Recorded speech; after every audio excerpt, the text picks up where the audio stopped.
Bismillahirrahmanirrahim. Assalamualaikum warahmatullahi wabarakatuh.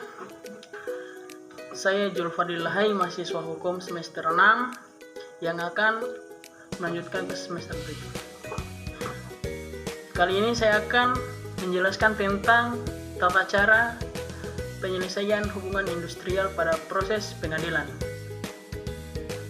Langkah pertama yang dilakukan adalah membuat surat kuasa dari pekerja atau pengusaha kepada kuasa tertentu. Kalau prisipan atau penggugat itu sendiri memakai jasa kuasa hukum.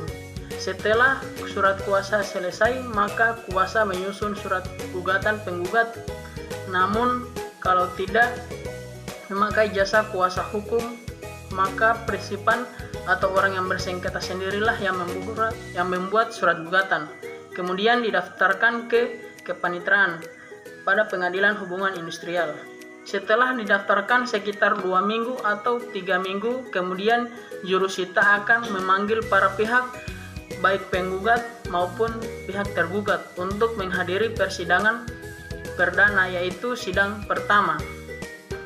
Sidang perdana ini acaranya adalah memeriksa kelengkapan surat kuasa atau identitas para pihak, baik dari pihak penggugat maupun dari pihak tergugat, dan sekaligus pembacaan surat gugatan.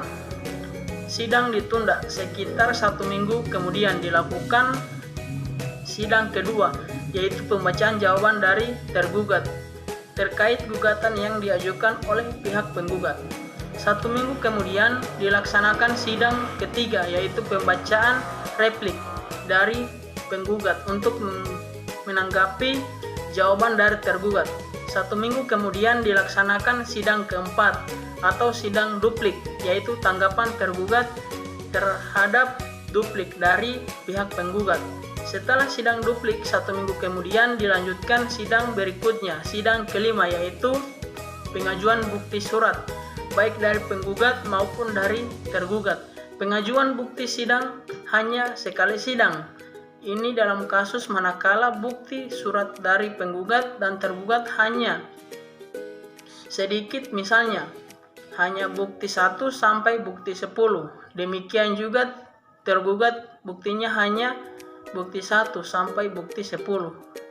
Atau penggugat hanya mempunyai bukti 15, yaitu dari T1 sampai T15. Demikian juga tergugat hanya mempunyai bukti surat sekitar 15, yaitu T1 sampai T15.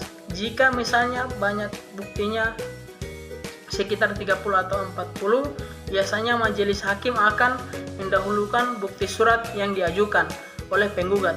Setelah selesai sidang pengajuan bukti surat penggugat dan tergugat, maka seminggu kemudian dilanjutkan sidang ke-6, yaitu pengajuan bukti surat tambahan dari penggugat dan tergugat jika ada, dan sekaligus pemeriksaan saksi yang diajukan pihak penggugat maupun tergugat. Setelah selesai pemeriksaan saksi dan atau mungkin ahli juga,